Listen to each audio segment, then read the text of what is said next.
건강한 엄마가 건강한 아이를 만든다. 내 몸, 내 아이. 안녕하세요. 손유빈입니다. 오늘 5번째 시간인데요. 말하기 어려운 여성 질환을 주제로 얘기를 나눠보도록 하겠습니다. 먼저 함께 해주실 분 소개해드립니다. 박진영 원장입니다. 원장님 안녕하세요. 네, 안녕하세요. 네, 반갑습니다. 최근에 여성 질환 발생이 증가를 하고 있는데요. 그런데 좀 특히나 좀 증상 때문에 내원하기가 좀 꺼려진다 하는 질병이 있다고 하더라고요. 네, 맞습니다. 질염이나 부정출혈, 생리통 등과 관련해서는 산부인과를 많이 찾으시는데 이와는 반대로 요실금이라든지 질이완증에 대해서는 진료 자체를 꺼리시는 분들이 많습니다. 아무래도 복압성 요실금의 경우 성인이 속옷을 적신다는 그런 상황 자체가 매우 당황스럽기도 하고 네. 어렵게 병원을 찾은 경우에도 이제 어떤 상황에서 요실금이 발생했는지 그리고 그 정도가 어떠했는지에 대한 자세한 설명을 잘 하지 않으시려는 분도 많습니다. 그리고 요실금 증상은 출산을 하면 당연히 생기는 증상이다. 그리고 나이가 들면서 자연스럽게 생기는 증상이다라고 잘못 알고 계시고 네. 결국 산부인과 방문이 늦어져서 치료가 늦어지는 경우가 많습니다. 이제 사실 본인의 증상을 조금 알고 있음에도 불구하고 내원을 좀 꺼려 하신다고 하셨잖아요. 네. 근데 이제 산부인과 내원을 조금 미루다 보면 오히려 그 기간을 지체함으로 인해서 더 치료가 어려워지지 않을까 하는 걱정이 되거든요. 실제로 어떤가요? 네, 맞습니다. 요실금을 경험하는 여성들은 일단 그 요실금이 발생하는 상황을 회피하려는 경향이 많은데요.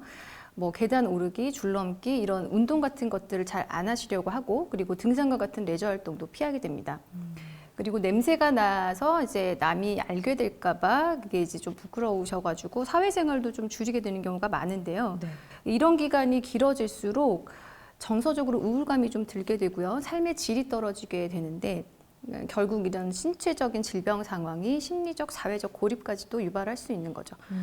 이런 문제점을 해결하기 위해서는 일단 여성 스스로 요실금이 자연스러운 노화의 과정이 아닌 치료가 필요한 병적인 상황임을 인지하는 것이 좋고요. 산부인과를 방문해서 자세한 진료를 받아보시는 게 좋을 것 같습니다. 네.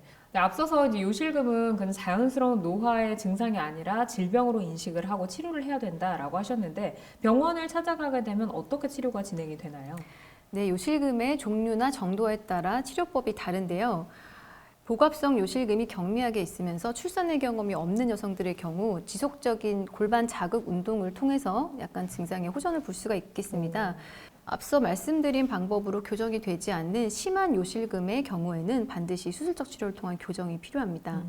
그러니까 경미한 증상이 있을 때는 운동이나 약물 등을 통해서 치료가 가능하지만 조금 좀 심하다 이런 경우에는 수술이 필요하다라고 말씀을 해주셨습니다. 그러면 수술 치료 어떻게 진행될까요?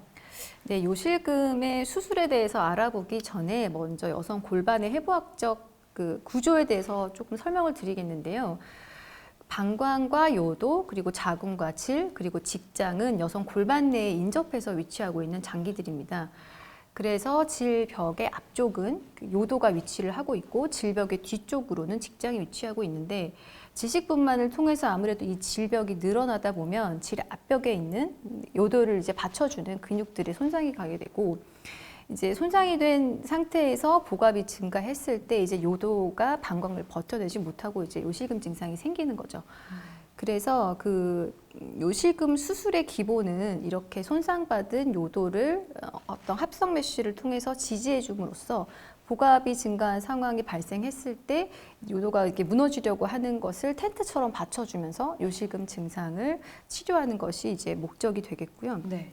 때는 저희가 보통 폴리프로필렌 메쉬를 사용해서 수술을 하는데 예전에는 이제 개복 수술을 시행하기도 했습니다. 근데 개복 수술은 이제 입원이 필요하기도 하고 그다음에 수술 부위의 상처나 통증, 염증 이런 수술 부위 불편감 때문에 요즘은 많이 하고 있지를 않고 있고요. 수술의 효과는 유지를 하면서 부작용을 줄이는 방식으로 수술이 진화를 했습니다. 그래서 최근에는 TVT, TOT, 미니슬링 등의 수술을 많이 시행하고 있고 이 세 가지 방법 모두 중부 요도를 이제 손상받은 요도를 지지해주는 역할을 하는데 이 각기 다른 이유는 이제 메쉬가 고정되는 위치가 좀 다르고 메쉬가 몸을 통과하는 길이가 이제 좀 다를 수 있는데 이제 그런 것에 따라 분류가 됩니다. TVT나 TOT 수술은 모두 피부 절개가 들어가고 중부 요도에서 시작해서 그 메쉬를 피부 쪽까지 이제 유치를 시켜줘야 되는 단점이 있는데요. 네. 그래서 흉터가 남게 되고 메쉬가 있는 이제 몸 안에 있는 길이가 길어지면서 그것 때문에 생기는 불편감이 있을 수 있고 이제 이런 것들의 단점을 보완하면서 나온 게 이제 4세대 미니슬링 수술인데요. 미니슬링 수술도 요도 쪽에서 시작을 하지만 그 메쉬를 고정하는 위치가 골반뼈의 이제 폐쇄공막이라는 곳에 유치를 하는데요. 이제 미니슬링 같은 경우는 피부 절개가 없고 그다음에 그 TOT에 반해서 고정되는 위치가 한 절반 정도밖에 안 되기 때문에 메쉬로 인한 통증이나 염증 같은 것들이 줄어드는 장점이 있을 수 있습니다. 이제 들어보니까 뭐 수술의 방법도 다양하고 운동 치료, 뭐 약물 치료부터 시작해서 수술 치료까지 뭐 굉장히 치료 방법이 많기 때문에 본인이 이제 요실금 환자라고 하더라도 나와 잘 맞는 치료법인지 좀 꼼꼼하게 따져봐야 될 것 같아요. 네, 모든 요실금이 이런 수술적 치료로 교정이 되지는 않습니다. 그래서 일단 치료에 앞서서 정확한 진단이 중요하겠고요. 네. 또 중요한 게 요실금이 발생했을 때 증상이 심해질 때까지 참지 마시고 산부인과를 방문하셔서 내가 수술의 대상이 되는지 그리고 내 증상이 수술적 혹은 비수술적 치료로 얼마나 교정이 되는지에 대해서 정확한 상담을 하셔서 치료를 결정해야 하겠고요. 그리고 향후 출산 계획이 있는 분들은 안타깝지만 요실금의 수술 대상이 되지는 않습니다. 그리고 이런 경우에는 이게 행동 치료나 케겔 운동 같은 그리고 질 레이저 같은 비침습적 치료를 먼저 고려해야겠습니다.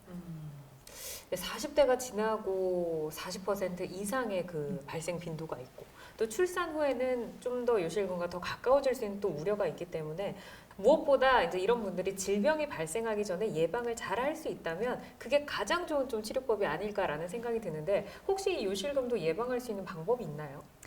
네, 그 복압성 요실금의 경우는 꾸준하고 지속적인 골반 근육 강화 운동이 그 예방에 도움이 될 수 있겠고요. 그리고 복압을 증가시키는 비만이나 변비에 대한 교정도 필요합니다. 그리고 방광염이 발생했을 때 일시적인 요실금 증상이 생길 수 있거든요. 그래서 방광염의 예방과 치료도 중요하고 과도한 음주와 흡연 그리고 이뇨제의 사용은 삼가하는 것이 좋겠습니다. 네, 비만과 변비 또 방광염, 음주, 흡연, 이뇨제 뭐 이러한 부분들 조금 생활 속에서 잘 지켜주시면 요실금과는 만날 일이 없지 않을까라는 생각을 해보고요. 오늘 이렇게 저희가 치료법에 대해서 안내를 해드렸는데 모든 치료법에는 부작용이 따를 수 있고 개인마다 치료 효과가 다르다는 점, 전문의의 상담을 통해서 본인과 잘 맞는 치료를 받는 것이 가장 좋은 선택이라는 점 꼭 유념을 해주시기를 바라겠습니다. 지금까지 박진영 원장과 함께 여성의 건강을 위협하는 여성 질환에 대해서 살펴봤습니다. 오늘 좋은 말씀 감사합니다. 네, 감사합니다.